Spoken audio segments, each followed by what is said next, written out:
اب دوسری بات، بغداد مقدسہ میں جو ایک واقعہ مشہور ہے کہ حضرت شیخ احمد جام اپنی شیر کی سواری کرتے ہوئے بغداد کے کسی بھی محلے میں جاتے تو اس محلے والے ایک گائے ان کے شیر کو قربان کر دیا کرتے تھے۔ وہ غوث پاک کے محلے میں آئے اور بولا کہ جاؤ شیخ عبد القادر جیلانی کی خانقاہ سے بھی ایک گائے ہمارے شیر کے لیے لے آؤ۔ غوث پاک نے منع نہیں فرمایا، اپنے خادم سے کہا لے جاؤ لنگر خانے سے جو گائے ہوگی، لے کر کے گئے۔ لیکن وہاں پر ہڈیاں کھا کر پلنے والا ایک کتا، پالا ہوا نہیں پلا ہوا، دونوں میں بہت فرق ہے۔ پالا ہوا نہیں، خود سے پلا ہوا کتا نکلا ساتھ میں، اسے کسی نے ٹرین کر کے بھیجا نہیں تھا، اسی لیے میں نے لفظ میں ہی کہا کہ پالا ہوا نہیں ہے، پلا ہوا۔ اور غوث پاک رضی اللہ تعالیٰ عنہ کے آستانے سے جب وہ گائے شیر کے قریب پہنچی تو شیر بھوکا جھپٹا مارنے ہی والا تھا کہ یہ کتا اس پر جھپٹا مارا اور دم زدن میں شیر کو چیر کر کے رکھ دیا۔ یہ شاید واقعہ ایسا پہلا ہوگا کہ ایک کمزور کتا جنگل کے راجا پر بھاری ہو گیا ہو۔ اب تک ہم سنتے یہی آئے تھے کہ جانوروں میں شیر جو ہے راجا ہوتا ہے، لیکن یہاں راجا کا باجا ختم ہو گیا۔ کیوں؟ غوث پاک رضی اللہ تعالیٰ عنہ کے محلے میں آیا اور کتا جو ہے شیر کو پھاڑ کر دو ٹکڑوں میں بدل دیا۔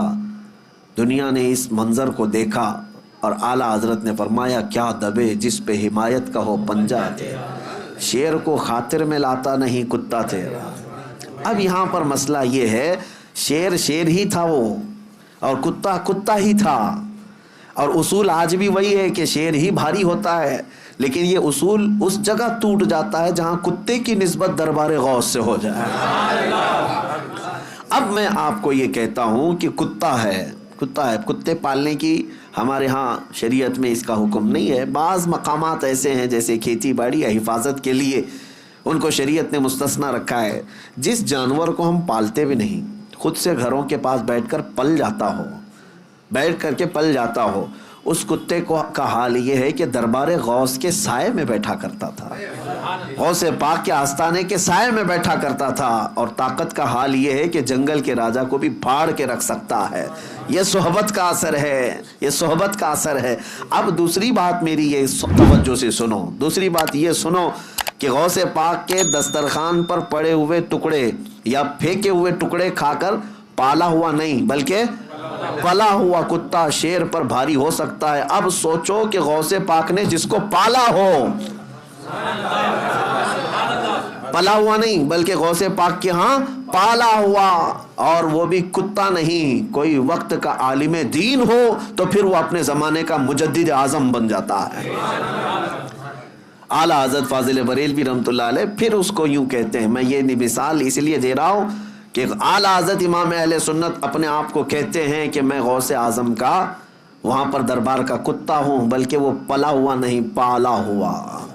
اور جس کو غوث پاک کی نسبت حاصل ہو، عنایت حاصل ہو، پھر وہ کہتے ہیں اعلیٰ حضرت اپنی قسمت پر کہتے ہیں کہ میری قسمت کی قسم کھائیں سگانے بغداد، بغداد کے کتے میری قسمت کی قسم کھائیں گے۔ اعلیٰ حضرت فرماتے کیوں؟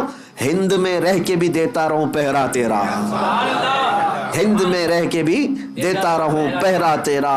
اور اعلیٰ حضرت اسی نسبت اور اسی صحبت کے بارے میں کہتے ہیں یا سیدی عبد القادر جیلانی غوث اعظم، تجھ سے در سے سگ اور سگ سے ہے مجھ کو نسبت۔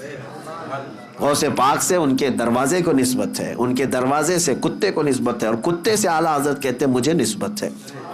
میری گردن میں بھی ہے دور کا ڈورا تیرا، اور جس کی گردن میں پٹا ہو تو اس کو میونسپلٹی والے اٹھاتے نہیں ہیں، کیوں؟ کسی کا پالا ہوا ہے۔ اس نشانی کے جو سگ ہیں نہیں مارے جاتے، اعلیٰ حضرت کہتے ہیں اس نشانی کے جو سگ ہیں نہیں مارے جاتے، حشر تک میرے گلے میں رہے پٹا تیرا۔